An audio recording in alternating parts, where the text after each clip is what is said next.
YouTube is full of videos that deal with home inspections and why it's important to have a home inspection if you're buying a property. But what I don't see are videos that deal with the seller's perspective of the home inspection process.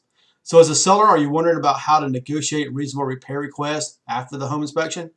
Well, in this video, I'm going to give you 4.5 tips on negotiating repairs.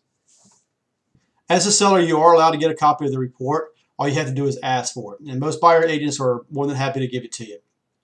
Now, also keep in mind that that report is going to be extremely lengthy.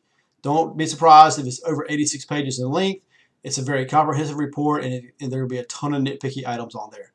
Also, remember that not all the items are going to be repaired. The buyer will tell us what they want to have repaired.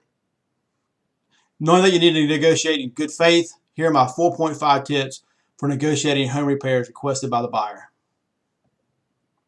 Number one, have a plan of action. So before we start negotiating, we want to make sure we determine what we're willing to accept and what you're not going to accept. I want to know what your deal breaker is. What's going to cause us to walk away from this deal? Number two, prioritize repairs based upon cost and urgency. So we're not going to worry about the small stuff. The missing screws, the light bulbs, things of that nature. Don't worry about it. We will focus on the bigger ticket items, the structural repairs, the things that need to be fixed immediately because of safety issues. We will focus on those. Now keep in mind, if an issue is severe enough that it reaches the level of material fact, we have to disclose that to any potential buyer if this deal falls through.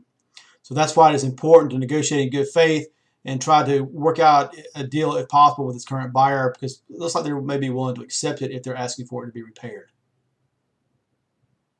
Number three, repairs or credits.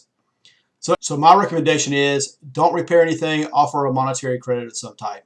So a credit can come in the form of a lower sales price. You can offer to pay some type of closing cost, which buyers love when you pay a closing cost. You can purchase a home warranty. It just takes a lot of hassle out of the process if you give money back or give a monetary credit versus doing repairs. Now, if you insist on doing repairs, I would suggest not doing it yourself. Don't do the work yourself. Hire someone to do it. But don't be surprised if it's difficult to find someone to do the work that you need to have done.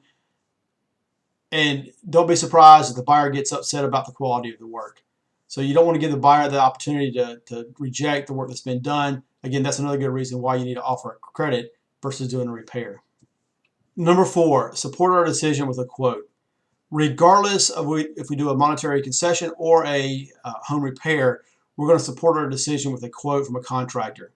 Now, we will call a contractor, have them come out, give us a quote for the work that needs to be done, and we'll use that as our starting point for our negotiations. We also dispute any kind of quote that the buyer brings to the table, because I'm sure their quotes are going to always be higher than what we can find the quote for.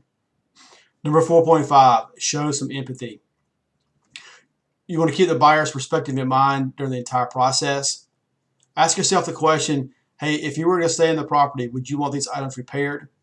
If the answer is yes, then let's try to figure out a way how to work with the buyer.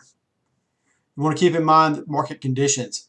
It may not be in your best interest to walk away from this deal and not fix these items. Again, you may have to disclose them, and if it goes back on the market, it's going to be inconvenient for you, as well as it could cost you money in the long run if the market keeps downturning as it has been. If you like this video, give me a thumbs up and leave me a comment. I appreciate it.